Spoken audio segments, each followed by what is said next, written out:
নমস্কাৰ বন্ধু বান্ধৱীসকল মোৰ আন এটা ভিডিঅ'লৈ আপোনাক সকলোকে আকৌ স্বাগতম জনাইছোঁ। আশা কৰোঁ আপোনাক সকলো ভালে আছে, ময়ো আছোঁ।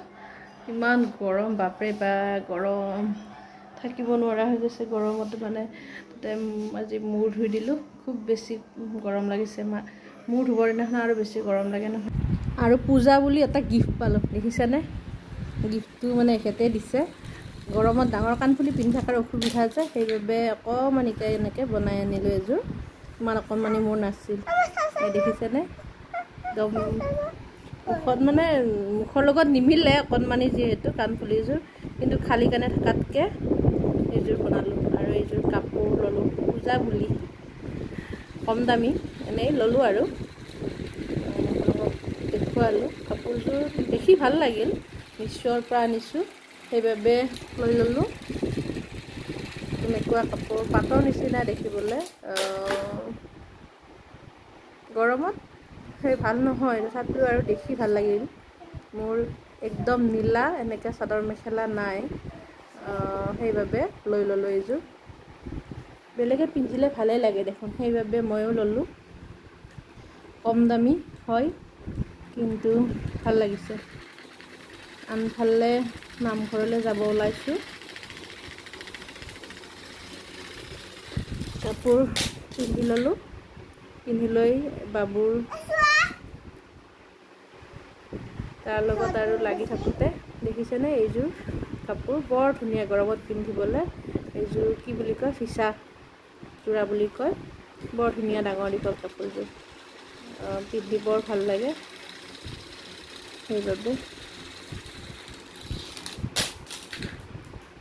এনেকৈ চাদৰ মেখেলা নিপিন্ধোঁ যে, চাদৰ মেখেলা পিন্ধিলে এতিয়া শকত হোৱাৰ বাবে বৰ মানে কিবা কিবি পাই থাকোঁ আৰু নিজকে মানে অশান্তি এটা পাই থাকোঁ। ইফালে কাপোৰ পিন্ধিব নজনাৰ নিচিনাই হৈ গৈছোঁ এতিয়া। আৰু চুইজাৰ পিন্ধিলে ভাল আৰু পটককৈ কাপোৰযোৰ সোমাই ল'লোঁ, হৈ যায়।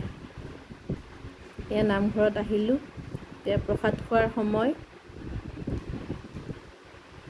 ভাদ মাহৰ মানে গ'লেই মানে সামৰে যে, নাম সামৰা বুলি কয়, সেই নাম সামৰাত আহিলোঁ। আৰু আমাৰ এইপিনে শিৱমে বহি কথা সুধি আছে কেনেকৈ। আৰু ৰাতি আহি ভিডিঅ'টো শেষ কৰোঁ বুলি আকৌ আৰম্ভ কৰিলোঁ। এই বহি লৈছোঁ ফেনৰ তলত, এইপিনে বেটাৰী ফেন লগাই লৈছোঁ। মানে বেটাৰী ফেনবিলাক এনেকৈ বহি মাটিত বহি ল'লে এই কাণফুলিযোৰ ইয়াত ভালকৈ দেখাই দিছোঁ। তেতিয়া ভাল দেখা নাছিল আপোনালোকে।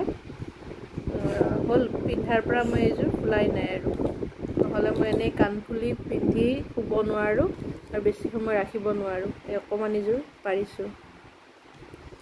আৰু সোণৰ দাম যথেষ্ট বাঢ়িয়ে আছে।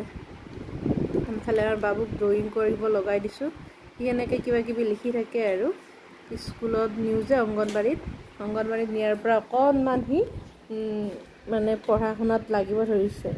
আৰু গৰম যিহেতু পৰিছে, বাপৰে নিবলৈ অসুবিধাই হৈছে। তথাপিও মাজে মাজে লৈ যাওঁ আৰু শিকি আছে আৰু এনেকৈ ড্ৰয়িং কৰিবলৈ। আৰু ভাবিলোঁ আপোনালোকক দেখুৱাৰ লগতে ভিডিঅ'ৰ জৰিয়তে এনেকৈ সাঁচি ৰাখিলোঁ, নহ'লে কেতিয়াবা আৰু ডিলেট হৈ গ'লে বেয়া লাগিব।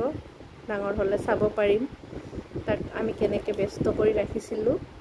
সেইবাবে দেখিছেনে ধুনীয়াকৈ সি আঁকিছে। আৰু আপোনালোকে কিবা শব্দ শুনি থাকিব পাৰে দেই, মই ফেনৰ ওচৰতে বহি ভিডিঅ'টো মানে ৰেকৰ্ডিং কৰি আছিলোঁ, সেইবাবে ভিডিঅ'ৰ চাউণ্ডটো আহিব পাৰে, বেয়া নাপাব। সেইবাবে মই বহুত দিন ভিডিঅ' দিয়া অসুবিধা হৈছে, যিহেতু ফেনৰ পৰা আঁতৰি থাকিব নোৱাৰি আৰু ফেন থাকিলে শব্দ হয়।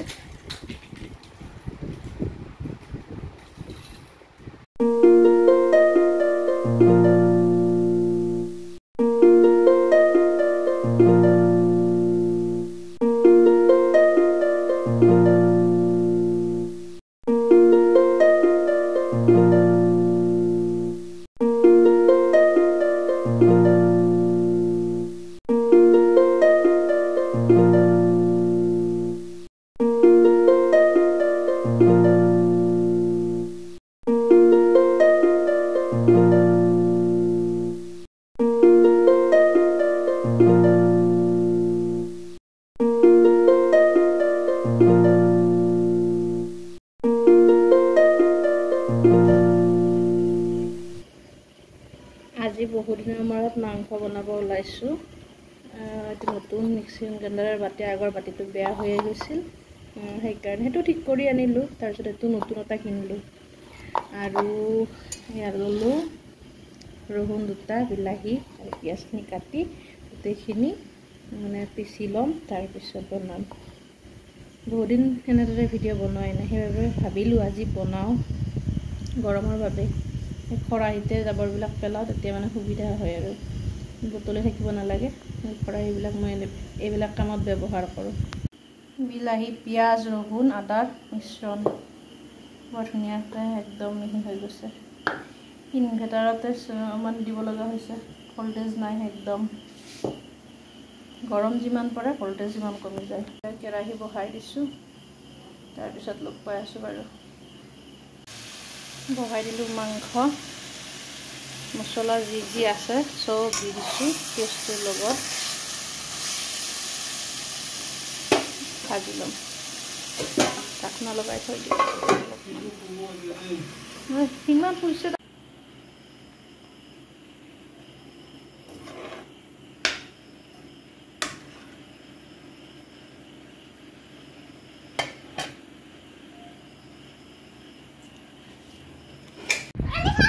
আৰু এতিয়া হৈ গ'ল।